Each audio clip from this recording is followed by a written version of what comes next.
Hi, my name is Sophia Liu. I'm a sophomore and I'm the Eastside Online STEM editor. Hi, I'm Natalie Finkelstein. I am a junior and I am the Eastside Media Editor. Hi, my name is Ellie Noh and I'm a co-founder of Leap for Climate.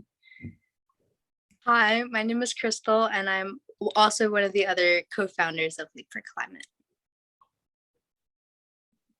Okay, so the first question we have for you is, what inspired you to found Leap for Climate? So me and Crystal were both part of Model United Nations or Junior Model United Nations from Rosa. So one of the topics was like renewable energy, and that required us to like research about climate change and why renewable energy was like necessary. So we were like, we have to start like an organization to like help advocate for this issue and like spread awareness about it. Yeah, just like adding on to what Ellie said, we found like a lot of people, oh my God, I'm so sorry. I just got like a random call. Okay. But we found like a lot of people in like our group and like the friends we knew were like really interested in sustainable energy. And we wanted to like create a group that would give them more opportunities to share like their advocacy and give them more opportunities to learn. Another question we wanted to ask you guys is, why do you think it's important for students to take action against climate change? I think it's important because we're the youth and we're gonna be the future. And with like the adults, we're gonna have to like set a domino effect for the youth generation to unite and come together to set off a movement for the rest of the world and start that in our own community. Mm-hmm. And I think you kind of already mentioned this, but like, what type of impact do you hope to have on your fellow students and just the community in general? Yeah, we really are like aiming to get like the local community more involved and then hopefully spread out to like other districts around us, just even farther. We want to expand like our audience, because the earth, it isn't just something on a local level, it's global. So it's all something that we all have to contribute towards. All right, do you guys have any plans and goals for this year specifically, as opposed to last year was a COVID year and the years before that? Well, we want to increase our like social media presence, like get, I guess, more like followers and more of an audience that will like learn more about climate change through our posts, and just holding more events in general. It's definitely one of our goals. Yeah, I definitely agree with Ellie. Sorry, Sophia. Yeah, but the main aspect, or like our main goal for social media, is to spread like research and information, and then the goal of our events is to actually start doing initiatives and advocacy work.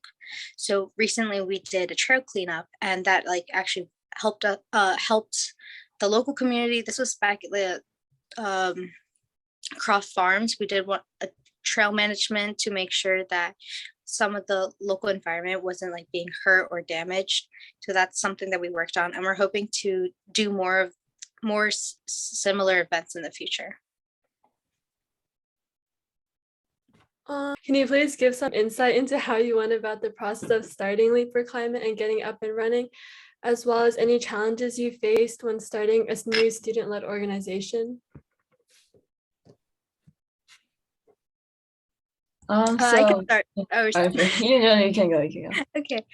So we started this back in the summer, going into 9th grade, I believe. And there was a lot of discussion. There were so many meetings. Yeah. We called like every day. It was a lot of work because we were first trying to, there's a lot of like different aspects we had to figure out as to whether we want to do like a club at East, or if we wanted to do more of like a youth organization. And right now we're currently working on registering it as a nonprofit, but there's just so much documentation, documents that you have to go through, and like legal paperwork. But either way, whatever title we have isn't going to stop, like, or isn't going to limit us from trying to do more events and trying to like advocate for all of this work that we're doing. Yeah, it's like adding on to Crystal, there was like so many like challenges just trying to come up with like just something basic like our logo or like our name or something that would like appeal to other people. So like for LEAP, we had to like we try to come up with like an acronym, which is now live environmentally active in the present. So just even stuff like that, it took a lot of planning before we officially like launched it. We were also wondering, how can others get involved in Leap for Climate, both inside of school and out? So we have an Instagram, Facebook, and we have a website, and that like through those platforms you can join our Google Classroom and our GroupMe and stay up to date with like all the information, all the events coming up and everything. And what are some other ways you think students can take action and speak out about climate change? Like, what are some ways you can do, like, what are some things you can do in our everyday lives to help protect the earth? Do you want me to go first, or do you want me to go first? I can take this one. So a lot of actually working towards like climate action, a lot of it comes from like companies and industries, like huge corporations. But it doesn't mean that we like on an individual level shouldn't like do in my life is I try to use more reusable items so I can reduce my my personal waste or carbon footprint. I try not to use like single waste plastic, and also like my family, we use like solar panels, and we have like we have a Tesla, so we can charge that. It's electric car. So that those are like ways that on like a family level that we try to reduce our carbon footprint. Yeah, I also agree with Crystal using reusable like straws, like stuff like that, and like unplugging things like after you use them, like let's say your charger, because it still wastes a lot of energy, which affects the earth. So Also, what do you guys think is the most enjoyable part of leading Leap for Climate? I guess my personal favorite thing about running this is just working together, especially with like Crystal, and like we get to like communicate, and like it's still a learning process for us too. There's so like climate change is such a broad subject as well, so we're learning too. We're constantly researching, we're constantly learning how to lead it, and we're trying to make the organization the best it can be. And I like that we can make a community and bond with other like team members and like more people out of our like community as well. Yeah, Ellie literally just summed it up perfectly. And how have you seen your fellow members grow as they have become more involved with Leap for Climate?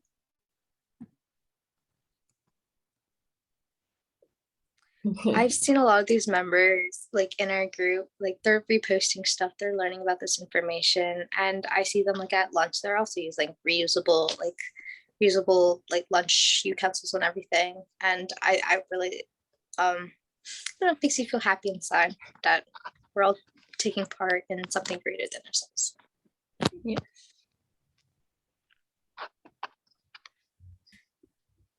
So one part of our question is, do you guys believe that climate change is also a political and economical issue? And if so, how does your organization address the political and economical issues and aspects of climate change?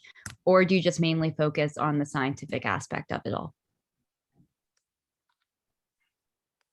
I think our like main focus is pretty broad. There like we do touch upon like political and economic issues, but like that tie into climate change. But we mainly focus on like the scientific aspect and like how it's impacting society and the environment around us as well. Mm-hmm. Yeah, adding on to what Ellie said, we are like currently focusing more on the scientific aspect, but like we're hoping to like continue our research and see ways we can reach or expand onto those like economic, political aspects. Like at the moment, like our organization is relatively small. So once we are able to become a bigger organization, we're hoping to branch out onto different ventures and different initiatives that would include like political, economic, and then sharing that with other people. So what is your perspective of like the issue of some people still not really understanding climate change and like denying that it's happening? And what do you think our society can do to address it? So basically, what is your perspective about like climate change education? Oh, well, education is one of the most like important aspects because like even before like I did that Model UN project, like I wasn't aware myself about like what climate change was. I just, impact the environment. So like the fact that a lot of people don't know about it, it's like that's kind of part of a reason why we wanted to start Leave for Climate, because it was a way for everyone to know about it, get to know about it more, and like help get the right information to act upon it together.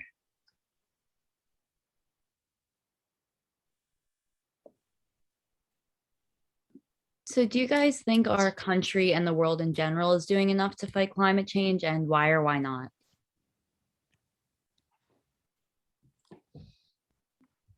I'll start this one. So I personally think that the country and like the different corporations, they're taking the steps. Like there are a bunch of like news headlines how a lot of them are trying to go like zero net carbon by like 2050.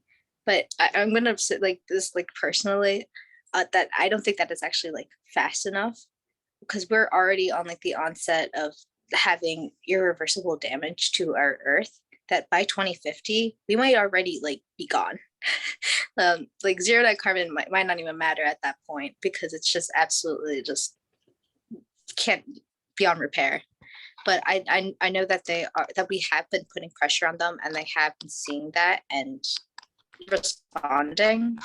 I just think that there are ways that they could speed up the process and take more action. I don't know. Yeah, I agree, because like there's a lot of big companies that are like, oh, we're gonna reduce our carbon footprint, which is good, and like I like that they're trying to like make a bigger impact, but like still we need more of a joint effort for more people to like act upon it, and maybe even like to the legislative point of view. And what are some suggestions you have for East and the Cherry Hill community about how to be more environmentally friendly? So like more than just one person, just like our entire like school and community. So Crystal like invited me to like help her with an initiative called CHPS Students for Solar, so which was back in middle school and on and right now, and it's basically where we're trying to push Cherry Hill to like implement solar panels onto our schools, and like that's like one of the ways like I feel like the Cherry Hill public schools should like aim to become more sustainable, and like also maybe throw ways to reducing plastic instead of using just like plastic forks all the time inside like lunchrooms. And finally, for our last question, what are your suggestions on what we can do in our personal everyday lives to help protect the earth? Crystal, do you want to go first? Yeah, it's like as you mentioned before, just using reusable items instead of single waste plastic, because it can take like thousands of years to decompose. That's like a really easy way. It's just using reusable items. Like even like bringing your own bags to stores instead of using like plastic bags. That's also a really helpful way. And minimizing how much you buy. I know like thrift stores, buying like sustainably, don't always just keep buying and buying and buying and then throwing it away like a week afterwards. Those are just like very simple ways. It's just not trying to consume so much energy. Yeah, and even if that's like difficult for everyone, just like spreading knowledge and awareness to everyone else to do the same will help a lot. Like social media has been such a big impact during the pandemic, especially with all the new movements that I personally haven't heard of before. And I have become more aware and educated, not just on the climate change and maybe just like other movements in general. So yeah.